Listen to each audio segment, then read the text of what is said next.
Hello and welcome my channel. তো আজকের ভিডিওটি কিন্তু খুবই স্পেশাল হতে যাচ্ছে। অনলাইনে কিভাবে ফটো এডিটিং করবেন। তো অ্যাপ দিয়ে যদি আপনি ফটো এডিটিং করতে চান তাহলে কিন্তু 20 থেকে 30 মিনিটের মতন সময় আপনার ফটো এডিটিং করতে লেগে যায়। তো অনলাইনে কিভাবে মাত্র 2 মিনিটে ফটো এডিট করবেন সেটি কিন্তু আজকে দেখাবো। আর দেখেন, এটা কিন্তু আমার অরিজিনাল পিক অ্যান্ড এটা এডিট করা পিক অ্যান্ড এটা এডিট করা পিক। এসব এডিট কিভাবে মাত্র 2 মিনিটে করবেন সেটি কিন্তু আজকে আমি দেখাবো। তো আর কথা বাড়াবো না, চলুন ভিডিওটি শুরু করি। আর যারা এখনও আমার চ্যানেলটিকে সাবস্ক্রাইব করেনি তারা অবশ্যই সাবস্ক্রাইব করে পাশের বেল আইকনটি বাজিয়ে দিবেন। আমরা আগেই বলেছি আমরা কিন্তু কোনো প্রকার অ্যাপ কিন্তু ইউজ করব না, তাই আমরা যে কোনো একটি ব্রাউজার সিলেক্ট করে নেব। আমরা চলে যাব এখন ক্রোম ব্রাউজার অ্যাপটির ভিতরে। তারপর আমরা সার্চ বক্সে লিখব বিজি রিমুভ।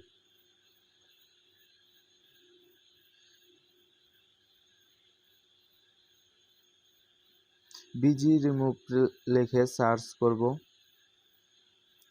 তারপর বিজি রিমুভ একটি ওয়েবসাইট কিন্তু আমাদের সামনে চলে আসবে। দেন আমরা আপলোড ইমেজে ক্লিক করে দেব।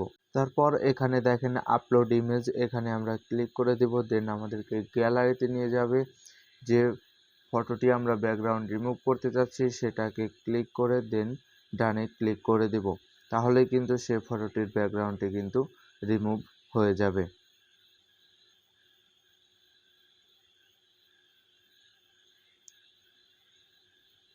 দেখেন ফটোটির কিন্তু ব্যাকগ্রাউন্ড রিমুভ হয়ে গেছে। তো এখন আমরা ওপরে এখানে দেখেন এডিট অপশন আছে, সেখানে কিন্তু ক্লিক করে দেব। ক্লিক করে দেওয়া হয়ে গেলে নিচে দেখেন অনেক রকমের ব্যাকগ্রাউন্ড কিন্তু আমাদের এই ওয়েবসাইট থেকে দেওয়া হয়েছে। তো এখান থেকে চাইলে আমরা যে কোনো একটি ব্যাকগ্রাউন্ড নিয়ে নিতে পারি। তার জন্য আমাদেরকে ফার্স্টে একটি ক্লিক করতে হবে, দেন ব্যাকগ্রাউন্ডটি ডাউনলোড হবে, তারপর কিন্তু ফটোতে অ্যাড হয়ে যাবে। দেখেন ব্যাকগ্রাউন্ডটি কিন্তু অ্যাড হয়ে গেছে। এখান থেকে আপনি যে কোনো ব্যাকগ্রাউন্ডটি অ্যাড করে নিতে পারবেন। দেন যদি আপনার কোনো ব্যাকগ্রাউন্ড চুজ করা থাকে এবং কি এই ব্যাকগ্রাউন্ডটি যদি আপনার ভালো না লেগে থাকে তাহলে এখানে আপলোড ব্যাকগ্রাউন্ডে ক্লিক করবেন। দেন আপনার গ্যালারিতে নিয়ে যাবে। আপনার যে চুজ করা একটি ব্যাকগ্রাউন্ড থাকবে সেটি আপনি সিলেক্ট করে নেবেন। তো দেখেন আমি কিন্তু এই ব্যাকগ্রাউন্ডটি নিয়ে নিলাম, তারপর ডানে ক্লিক করে দিব। দেখেন ব্যাকগ্রাউন্ডটি কিন্তু অ্যাড হয়ে গেছে।